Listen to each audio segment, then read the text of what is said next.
Friday, the 23rd of April, 2021. Ow.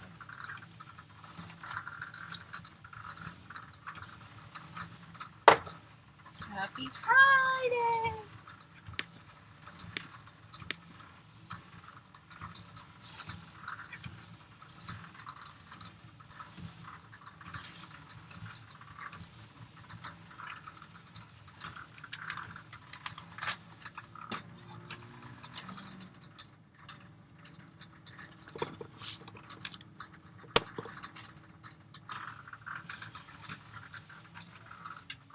Iron these.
Yo, Byron.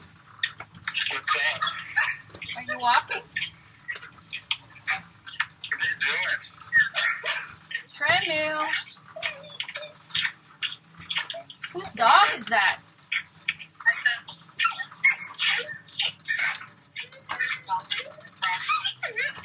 You're too loud.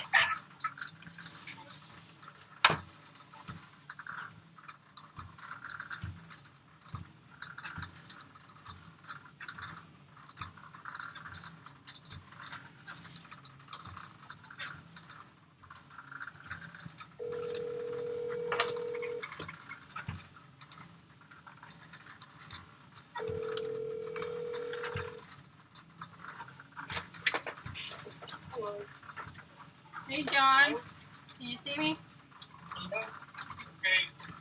What are you doing? I'm walking, so I'm not looking at the phone. I'm holding it right here. Okay, keep walking. Bye.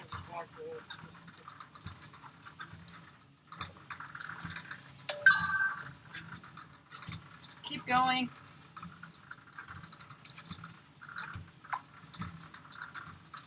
Everybody's walking.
Rise of Phoenixes, Dynasties Rise and Dynasty Fall.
Vertical tab, reopen, close tab. Darn it.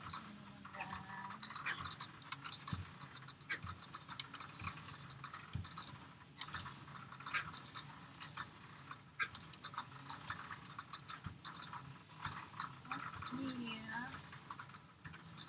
collection.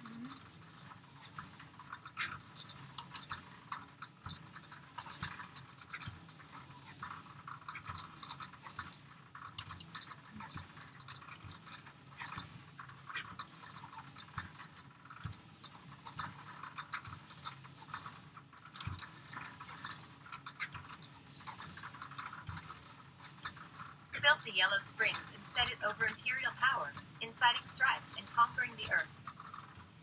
Who exchanged gazes at the 9 palaces to the sound of halberd and blood, watching the falling flowers of acacia? Who drank the poisoned wine and smiled, trading it for a cinnabar dot to the chest? Tribulation and strife has destroyed past prosperity. He would not retreat, and she has not finished singing. Is she disturbing the earth world, or is the world disturbing her?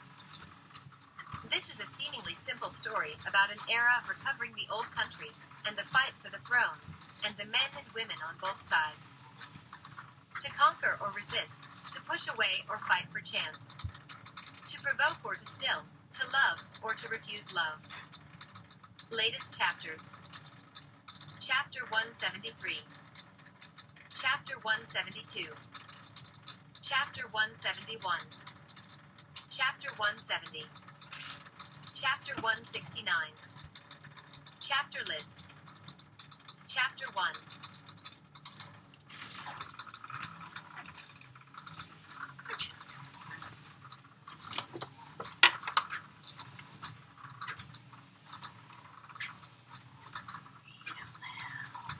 Prologue guide. In my dreams I am still Emperor 1. How will you know me? In the dim light of a cold, secluded palace, a woman asked, her palms on the table, and her smiling face like a rose in the wind before his face. Poisoned wine? A white silk rope? Carrying a dirt bag? One knife? What kind of death do you want? The man poured himself a cup of wine with steady hands, the transparent rice wine that filled the tilted cup reflecting her misty eyes. These years, she had lived a life of mystery, and even to death refused to let him see through her. The most delightful way, I mean for you. She smiled and rolled up her cuffs gently, showing him her palms. Allow this concubine to attend you one last time. He smiled back, his thin lips curling up in mockery as he handed over the cup of wine. The wine was green like jade, and her wrist white like snow. A line of deep emerald green fell from her slender fingers, and into a white jade cup like the tinkling of jade jewels. It was quiet, and the colorful silk bed curtain hung around the bed, covering all earthly sounds. This included the massacre of the rebels in the palace. Her people, the rebels. The blood and smoke were blocked. Their ears could hear nothing except their breathing in the silence. Calm, peaceful, and almost in unison, in and out. Under the light incense smoke from the gold censer, their exhalations met and mingled, lingering and separating together. She held the wine cup and turned it carefully. Not afraid I've poisoned it? This hidden palace has been empty for many years. He answered calmly, this wine has been sealed in a concealed compartment, and no one has ever touched it. As for you. He took a sip, leaving his sentence hanging. His gaze was like a blade, and his smile was the cold light shining on the edge. She smiled without a word while staring at her finger, as if looking into a distant place. When she had been tricked into the hidden palace, she had been checked by the best poison master, the best hidden weapon master, and the best assassin. Even the finest piece of hair that didn't belong to her was destroyed, not to mention any poisons. Truly, at this point, no one could poison him and reverse her ugly circumstances. However, she smiled as she slightly bent her eyebrows in a surprisingly playful and cute curve. Do you feel the pressure in your chest? Her naturally misty eyes stared at him, and he couldn't see the true expression behind those eyes. Do you feel the stings in your dantian? Do you feel your chi flowing backward, rushing back to your chi hai one? He stared at her, his face gradually greening. But what about before? It is true that no one has come to this heavily guarded hidden palace since it was built. She clasped her hands behind her back and walked a few steps before turning back and smiling. He trembled slightly. That year when the hidden palace was being planned, from design to the last stone, he had never let her participate in any of it. It was only just after the palace had been built that he had taken her once to look around. He still remembered the day the pear flowers fell like light snow in front of the Jiying Palace, her silver dress brushing quickly over the moonlit floor, and her spinning movement like the opening of an elegant flower. She had leaned against a pillar in the corridor, looking back and smiling, lit by the dappled moonlight and the shadow of flowers. His heart was defeated by that smile. At that time, the love was strong. But it was during that beautiful night, with the light scent of pear flowers hung in the air, when they had looked into each other's eyes as her slender figure briefly touched the concealed compartment. Did she leave behind a poison for years later? That beautiful smile, those lovely eyes, and the warmth when they held hands underneath the pear trees were just the empty flowers of a dream. While he had been immersed in the happiness of sharing a secret, she had already silently prepared for a disaster years in the future. She had been his enemy from the beginning. He didn't know where the pain was and couldn't even say if he was in pain. It was only as if something had shattered like a broken crystal. He seemed to hear the soft shatter, but he didn't know what had broken. A meeting like a long dream, both of us passing through. He slowly raised his cuff to cover his lips, leaving behind a scarlet mark. He wiped it calmly and quietly, and when he looked up, she had already turned around. Her straight back was slender and delicate, and as he stared at that silhouette, he felt that if he didn't ask now, he might never get the chance. Did you ever love me? Just a few words, but so hard to ask. She paused, and after a brief moment, she turned around and smiled sweetly. She said clearly, never. Looking from a window in the hidden palace, a beautiful begonia in full bloom withered and fell. All right. After a long pause, he smiled, and even on his beautiful face, the smile was no better than that withered and fallen flower. He turned away from her, the brightness in his eyes fading. He clapped his hands once. The clear and calm sound hung in the air. From the distance came a great roar that could challenge mountains and overturn the seas, rising up like a great wave underneath a hurricane. It was like a wall shooting up in front of the palace, subduing the noise of battles and death all of a sudden. He smiled. From every crossroad and every corner of the palace, black shadows came out. They were his elite army. They would use their tempered steel to kill anyone who tried to rebel against imperial might, and slaughter every rebel who set foot on the Jade Stairs. Deep love and kindness were nothing. Life and death were equal, and they had chosen different sides. His 20 years of love could no longer be used to water this poisonous poppy flower. Letting her run wild until today was enough. I still lost. She stretched her neck to look outside, her tone relaxed. What a shame. Yes, it is a shame. He coughed lightly as he spat out some blood. Look, even though you've planned for so many years, and even though you've taken my life, your precious stitching empire will still fall today. It doesn't matter. She smiled. To die together with you is my honor. He looked at her. The gentleness and sweetness in her smile were the same as the day they met. He looked away as the jade cup in his hand shattered. He ignored the bleeding and spoke to the air in an indifferent tone. Come. Shadows of men appeared from every corner of the palace. She glanced at them and turned around calmly. Her long lashes lowered, covering her dark, fluctuating gaze. Those secrets that couldn't be said would be buried with her body. His cold voice echoed behind her, every word cutting gold and breaking jade. Take her below, lock her in the prison. 3 days later. He closed his eyes. Ling Chi 2. T/N. 1. Asterisk. Carrying a dirt bag. You force a prisoner to carry a dirt bag, and if they cannot support it, I'm guessing, it crushes and buries them. 2. Known as death by 1,000 cuts, but records indicate it can go upwards of 3,000. 3,357. Prologue 2. The leader nodded silently and turned away. Xiao Liu tried to speak, but his voice acupuncture had been sealed. The slender man ruffled Xiao Liu's hair and smiled gently. Xiao Liu, you are the last heir of the Tianzhan family one. You have to live well. He turned and met the leader's eyes for a moment before looking away. His eyes pierced the darkness, peering into the rain as if looking for a face in the night. A look of pain filled his eyes for a moment as he bid a silent farewell, and without another look, he rushed forward at the enemy. As he took his steps, he gently shook his wrist. Schwa. A jet black rope, almost invisible in the night, flew from his sleeve, tangling with the legs of the first horse. The slender man rolled forward before going to the side. As he landed, he pulled the rope taut, and the horse flipped with a miserable neigh. The horseman riding it lost his grip on his bow and arrow, and fell to the ground, collapsing with the horse. A second horseman rode up, and just as his horse was rearing its legs, the slender man dashed forward, unsheathing a hidden blade. With a flash of cold, metallic light, he hacked off the head of the first horseman before spinning and cutting through the rearing horse's legs.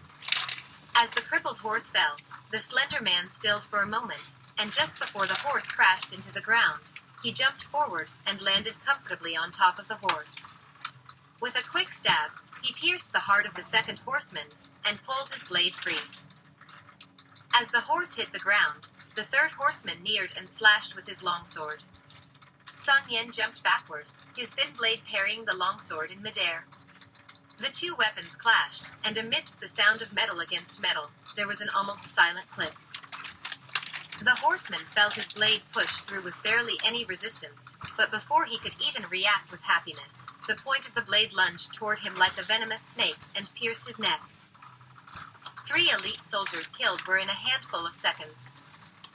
This was the number 1 expert of Blood Pagoda. Xiao Liu ran forward, the leader's hand still gripping him tightly. He turned his head and stared at Song Yan's silhouette. Yes, everyone on the squad took orders from their leader, and all of them sacrificed their lives to charge forth and fill in the breach. However, Yan was not like them. Only Xiao Liu knew that Song Yan was the leader's blood brother. And more importantly, he was a father. His only son was the last descendant of that family, and that child, that strange child. Without a father, how could he survive? This substitution of Song Yan for Xiao Liu cost 2 lives and sealed the fate of the Song family. How could the leader bear to make this decision? Xiao Liu stopped his struggles. His disheveled hair drooped with rain and covered his eyes. The leader looked at him and patted him with sympathy, unsealing his acupoint. I am worried that there will be enemies waiting in front of us, the leader whispered. If that happens, I'll draw them away, and you have to remember to bring. Go. Before he could finish, the young man reached out, grabbed the package the leader was hugging, and threw it forward. The tiny ball flew through the air, and one could almost hear a feeble cry coming from inside the wrapping. The leader bolted forward and rushed to catch, and it was only after he caught the package that he breathed again. When he turned his head, the young man's thin body had already rushed in the midst of the battle. Ah Yen turned his eyes away from the killing and looked at Xiao Listening Miao. to a storybook. It was impossible to tell whether his glance was filled with happiness or sadness. I'm walking on a The young treadmill. man chuckled and said quietly, "The children of then eating. Tianzhong always die with their brothers." Say what? It says you're getting all teary-eyed. How are you? You ready for your surgery? No. I'm not ready. You went You exercise. can't make me do it. You went and exercise. I always do, every day. Wow. Who are all those dogs and people? Huh? The dog is barking. People and their dogs. They walk in the middle of a trail, their dogs, on a leash. It's just all over the fucking place. I think she was trying to aim at you. What are you eating? With a spoon? I was using my finger. Then got too cheesy, so I You should use chopsticks. it grabs only one at a time. A spoon grab many. See? 3. Shit. What have you been doing? Oh, God. Another Friday night. What have you been doing? Let me stop my recording. My reading. The freaking Surface 7 reads for you. Oh, yeah. They have the device. Audio. How's work? Busy? Not busy.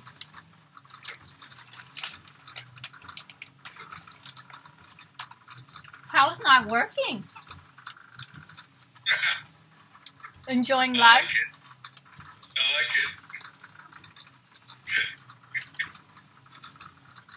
Piggy. It's next week, right? Your surgery? Next week, Wednesday, right? 28. Yep. Wow. Hit me up.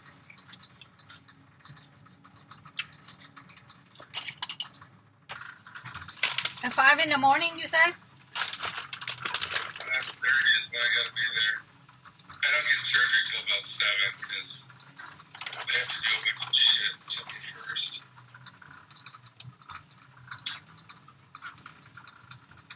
They play around with me first, take all my vitals. I'm going to call you around 1. What? I'll call you around 1. I'm gonna be alive then. Come on. It's easy peasy. Upsy daisy.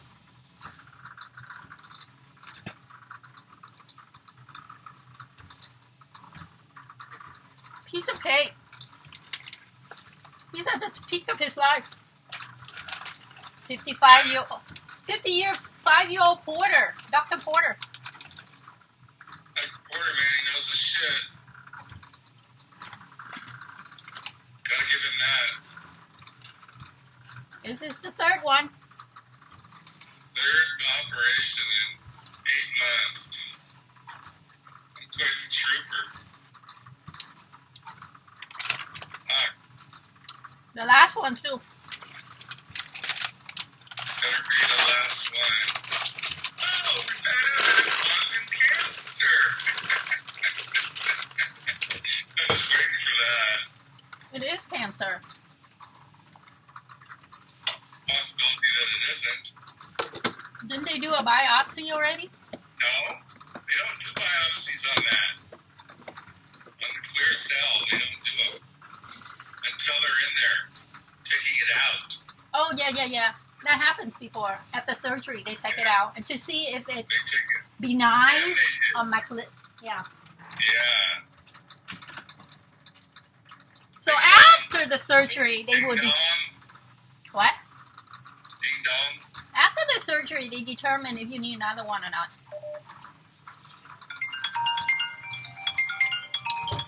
John, I'm talking to Byron. Sorry. While you were walking and you have the dogs barking, so I called John. The guy who had the open heart surgery, he's doing real well. He's walking too. Nice. So he called me back. I guess he's home now. Just like you just got home. You both are walking. I'm so proud. Oh my God.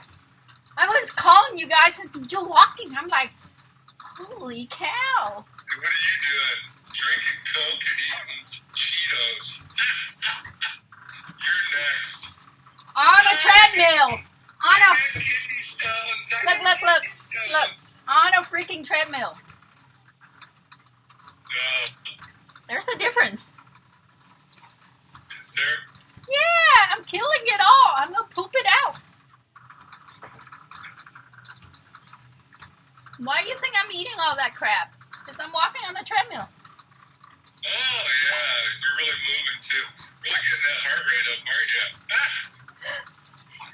It's called meditational. You're getting the heart rate up from eating the salty Cheetos.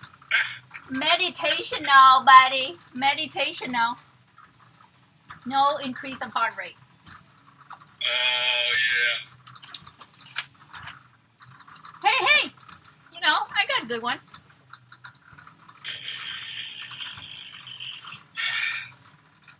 There's another one that's bad for you. This is cereal. Oh, shoot. I timed myself to, are you there? Byron. Why do you pause? Darn it.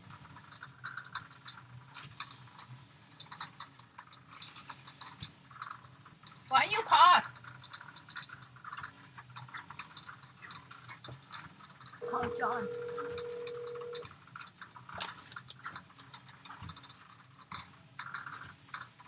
Hey, hold on a minute. My laundry just... Let me put it away.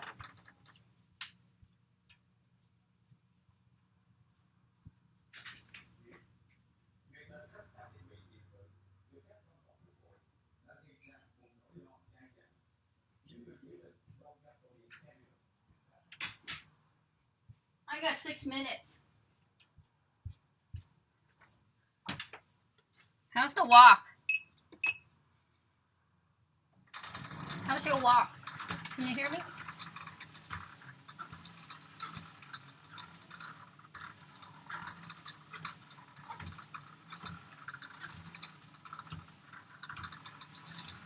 You're on mute. You suck.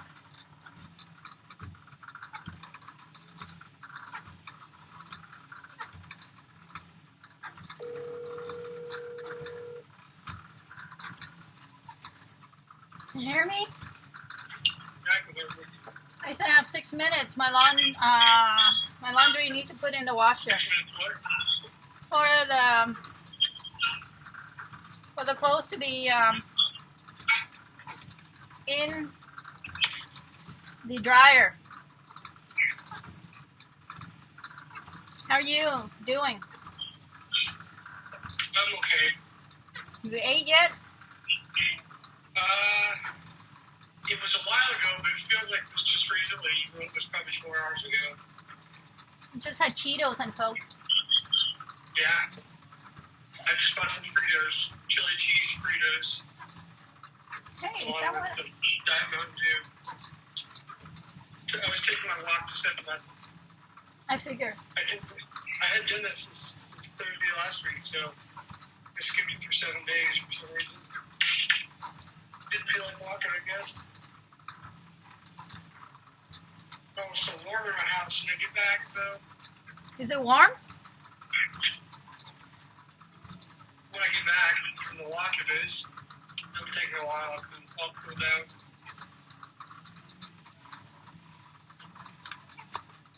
Are you recording on your Yeah. YouTube channel? Yeah, I haven't done you for a while, so I figure I'd done you. Your room always has such great color to it. Like, I don't know if it's the yellow, the wood tone, your skin tone. You always look so great in that light. Are you telling me I look horrible in person? Telling you what? In life? When I see you physically? Gosh. No, you look fine in real life, too. It's just for some reason, that video just looks so good. Must be the Apple product. But I just... Maybe it's the camera. It's also because you don't have any light behind you. I have light behind me, so it looks horrible. Your face is dark. I discovered something about my Surface 7. About what? When I read, it reads for me. Oh, yeah. Yeah. It read out loud. So I don't need to read. It reads for me. I didn't know that. That's very good. It's very cool. I'm going back reading. Call you later if you want a dinner.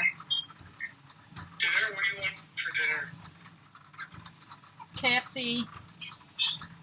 Yeah? What are you having? I'm not sure. Maybe mac and cheese. You want a box of my mac and cheese, or you got some?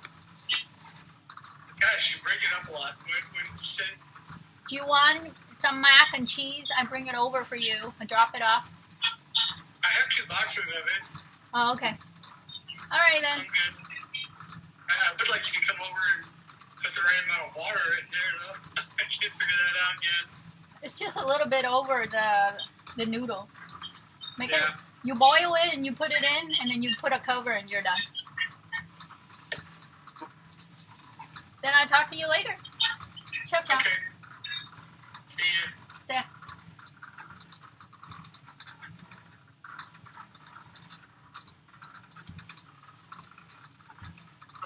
Check on the laundry.